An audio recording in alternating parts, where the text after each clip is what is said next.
Hello friends, welcome back to our channel a Vitruvians. അപ്പോൾ Marco, നമ്മുടെ ഉണ്ണി മുകുന്ദൻ ചിത്രം, നമ്മുടെ ഹനീഫ് അദേനി ചിത്രം. ഹനീഫ് അദേനി എന്ന് പറഞ്ഞ ഒരു ഡയറക്ടറിനെ ഒരുപാട് പേര് കളിയാക്കി. അദ്ദേഹത്തിൻ്റെ ആ ഒരു മറ്റേ രാമചന്ദ്രൻ ബോസാൻകോ എന്ന് പറഞ്ഞൊരു പടം ഇറക്കി. അത് സത്യം പറഞ്ഞാൽ എനിക്ക് പേഴ്സണലി ഇഷ്ടപ്പെട്ട ഒരു പടമല്ല. അപ്പോൾ അതുകൊണ്ട് പുള്ളി ഒരുപാട് പേര് കളിയാക്കി അങ്ങനെ ഒരു ലെവലിൽ ഇരുന്നാണ്. പുള്ളിയുടെ കയ്യിൽ ഇമാതിരി സാധനങ്ങളൊക്കെ ഉണ്ടെന്നുള്ളത് പുള്ളി വീണ്ടും തെളിയിച്ചിരിക്കുകയാണ്. ഒരു രക്ഷയില്ലാത്ത പടം മാർക്കോ. ഉണ്ണി മുകുന്ദൻ അഴിഞ്ഞാടിയിട്ടുണ്ട്. നമ്മളെ തിലകൻ ചാട്ടൻ്റെ കൊച്ചുമോൻ, അതായത് നമ്മളെ ഷമി തിലകൻ്റെ മോൻ. ഒരു രക്ഷയില്ല കേട്ടോ. പയ്യൻ ഇനി എന്തായാലും ഞെരിക്കും. അവൻ പറ്റി കിടിലൻ സാധനം. സൗണ്ട് മോഡുലേഷനൊക്കെ ഉണ്ടല്ലോ, അവരുടെ കുടുംബത്തിലെ ഒന്ന് സൗണ്ട് മോഡുലേഷനിൽ കാലന്മാരാണ്. അപ്പോൾ അതുകൊണ്ട് സൗണ്ട് മോഡുലേഷനൊന്നും ഒരു രക്ഷയില്ല. അതുപോലെ നമ്മുടെ ജഗദീഷ് ഏട്ടൻ എൻ്റെ മോനെ, ഒരു എന്താ പറയുക, ടോണി എന്ന് പറഞ്ഞൊരു ക്യാരക്ടറാണ് കേട്ടാ. അപ്പൂക്കുട്ടനിൽ നിന്ന് എന്ന് പറഞ്ഞാൽ നമ്മുടെ ഹരിഹർ നഗറിലെ അപ്പൂക്കുട്ടനിൽ നിന്ന് ടോണിയിലേക്ക് വന്നപ്പോഴത്തേക്ക് ഒരു ജഗദീഷിൻ്റെ ഒരു ചേഞ്ച് എന്ന് പറഞ്ഞാൽ അമ്മാതിരി ഒരു ക്യാരക്ടറാണ് ജഗദീഷിന് കൊടുത്തിരിക്കുന്നത്. ഒരു പറയാനില്ല, അത് കണ്ടിട്ടുള്ളവർക്ക് മനസ്സിലാവും. അങ്ങനത്തെ ഒരു സാധനം. അത് കഴിഞ്ഞാൽ പിന്നെ എടുത്ത് പറയാനുള്ള സാധനം കബീർ ദുഹാൻ സിംഗ് എന്ന് പറഞ്ഞിട്ട് ഒരു വില്ലനുണ്ട് ഇതിനകത്ത്. കബീർ ദുഹാൻ സിംഗ് പുള്ളി ഹോളിവുഡ് പടങ്ങളിലും തമിഴിലൊക്കെ ചില പടങ്ങളിലൊക്കെ വന്നിട്ടുണ്ട് പുള്ളി വില്ലനായിട്ട്. ഒരു രക്ഷയില്ല. പുള്ളിയാണ് ഇതിനകത്ത് സൈക്കോ തരങ്ങളെല്ലാം ഒപ്പിച്ചു വയ്ക്കുന്നത്. ഉണ്ണിമൂന്ത ഒരു സൈഡിലുണ്ട്, എന്നാലും പുള്ളി കാണിക്കുന്ന പോരുകളെന്ന് പറഞ്ഞാൽ ഒരു രക്ഷയില്ലാത്ത പോരുകളാണ്.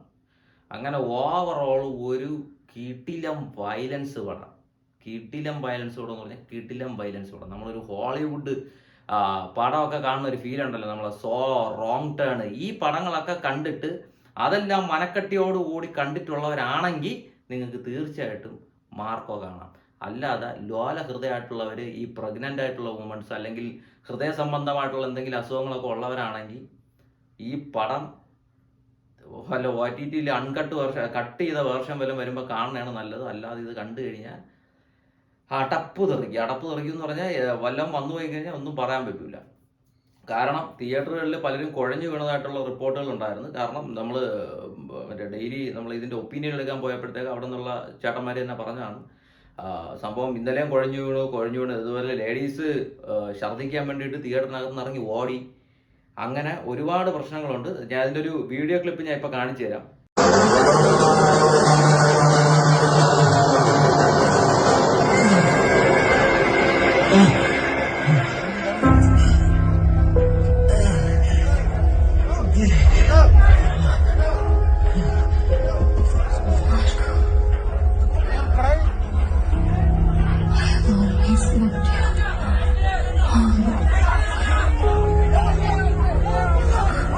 ഇപ്പൊ കണ്ട ഈ വീഡിയോ ക്ലിപ്പ് സത്യം പറഞ്ഞു കഴിഞ്ഞാൽ ഞാൻ ഇൻസ്റ്റാഗ്രാമിൽ കണ്ടതാണ്. ഇൻസ്റ്റാഗ്രാമിൽ ഇങ്ങനൊരു സംഭവം കണ്ടതാണ്, അത് എടുത്തിട്ടിരിക്കുന്നതാണ്.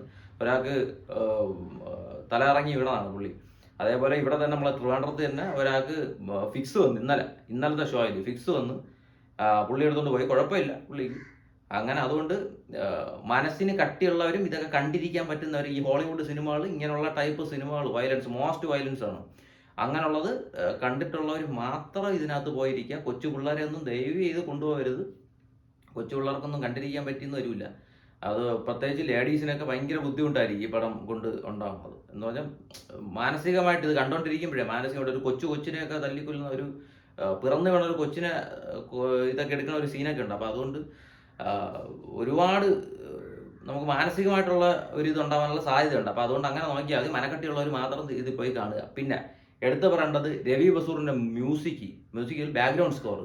എൻ്റെ മോനെ, ഓരോ സീന് എലിവേറ്റ് ചെയ്യാൻ വേണ്ടിയിട്ട് ആ ഒരു സാധനം. നമ്മുടെ ജയിലറിനകത്ത് അനിരുദ്ധ് പണിയെടുത്തതിൻ്റെ അപ്പുറമാണ് ഇതിനകത്ത് ഈ രവി ബസൂറിൻ്റെ ഒരു സാധനം വന്നിരിക്കുന്നത്. ഒരു രക്ഷയില്ല എന്ന് പറഞ്ഞാൽ ആ ഒരു ഓരോ ബാക്ക്ഗ്രൗണ്ട് സ്കോറിൽ ഉണ്ണിമൂന്ന ചുമ്മാ മറ്റേ സിഗാറും വലിച്ച് നടന്ന് പോയാൽ മതി. അമ്മാതിരി സ്ക്രീൻ പ്രസൻസ് ആണ് ഉണ്ണിമൂന്നൻ ഈ ഒരു ബാക്ക്ഗ്രൗണ്ട് സ്കോർ കൊണ്ട് വന്നിരിക്കുന്നത്. ഒരു രക്ഷയില്ല. പിന്നെ ഉണ്ണിമൂന്നനാണെങ്കിൽ മുട്ടൻ ലുക്ക്, ഒരു രക്ഷയില്ല. മുട്ടൻ ബോഡി, അഭിനയം എന്ന് പറഞ്ഞാൽ അമ്മാതിരി സാധനം. അതേപോലെ ആക്ഷൻ സീൻസൊക്കെ വെടിക്കെട്ട് പോലെയാണ് ചെയ്തിരിക്കുന്നത്. ആക്ഷൻ സീനൊക്കെ ഒരു രക്ഷയില്ല കേട്ടോ. ഒരു എസ്പെഷ്യലി പറയേണ്ടത് ഒരു പടിക്കെട്ടിനകത്തൊരു സീനുണ്ട്. ആ സീന് സത്യം പറഞ്ഞ ക്യാമറ അങ്ങനെ ഇങ്ങനെ എങ്ങനെയൊക്കെ പോകണുണ്ട്. ക്യാമറ ഒറ്റ ഷോട്ട് രീതിയിലാണ് ചെയ്തേക്കുന്നത്. എനിക്കത് പക്ഷേ കണ്ടിട്ട് അതൊരു ഒറ്റ ഷോട്ടാണെന്ന് തോന്നണില്ല. ട്രാൻസിഷൻ അതിനകത്ത് ആഡ് ചെയ്തതെന്ന് തോന്നിയിട്ടുണ്ട്.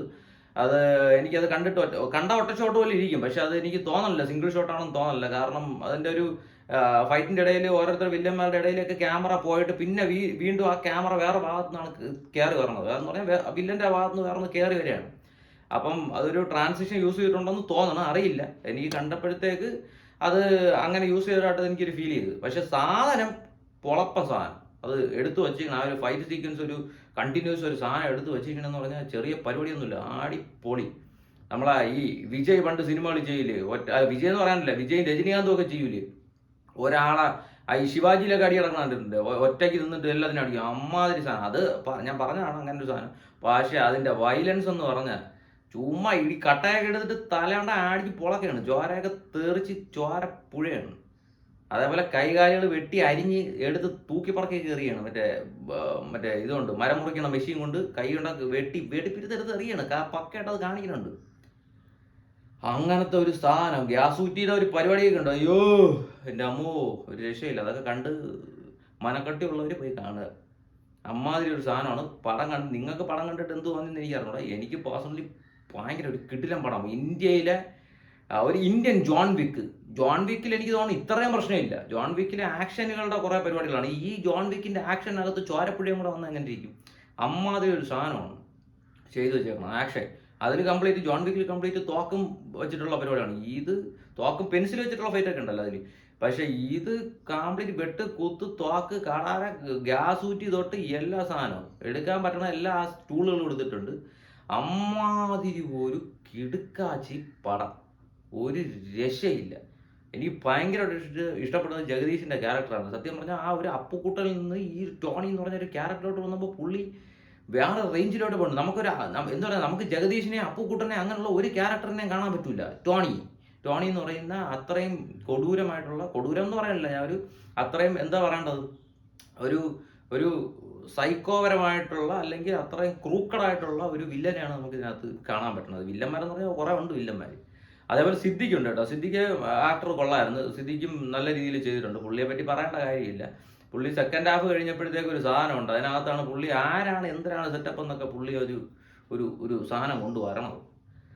പിന്നെ ലേഡി ക്യാരക്ടേഴ്സും അത്യാവശ്യം എനിക്കവരെ വേറെ എന്ന് പറഞ്ഞില്ല, കുറേ പേര് അത്യാവശ്യം നന്നായിട്ട് തന്നെ ചെയ്തിട്ടുണ്ട്. ഇതിൽ അടി കിട്ടിയാലും ലേഡീസ് ഒന്നും ഇല്ല കേട്ടോ. സെക്കൻഡ് ഹാഫ് കഴിയുമ്പോൾ കബീർ ദുഹാൻ സിംഗ് വന്നിട്ട് വീട്ടിനകത്തോട്ട് കയറി ഒരു വിളയാട്ടമുണ്ട്, കംപ്ലീറ്റ് നാശിച്ച് കോട്ടയാകും.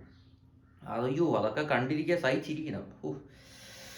ഗംഭീര സാധനം എന്ന് പറഞ്ഞാൽ എനിക്ക് പറയാനൊന്നുമില്ല. സത്യം പറഞ്ഞാൽ നമ്മുടെ കിളി പോകും. നമ്മളിങ്ങനെ കണ്ടോണ്ടിരിക്കുന്നത് നമുക്ക് തന്നെ ഇങ്ങനെ ഒരു വിറയൽ ഫീൽ ചെയ്യും. അങ്ങനെ ഒരു സാധനം മനസ്സിലായോ? അങ്ങനത്തെ ഒരു ഫീല് നമുക്ക് ഈ സാധനത്തിനകത്ത് കിട്ടും. അങ്ങനത്തെ ഒരു പടം. അപ്പം തീർച്ചയായിട്ടും ഇത് തിയേറ്റർ എക്സ്പീരിയൻസ് ചെയ്യേണ്ട ഒരു സാധനമാണ്. അതുപോലെ വേറൊരു കാര്യം, ഇതിൻ്റെ ലാസ്റ്റ് ഒരു ടൈലൻ്റ് ഉണ്ട്.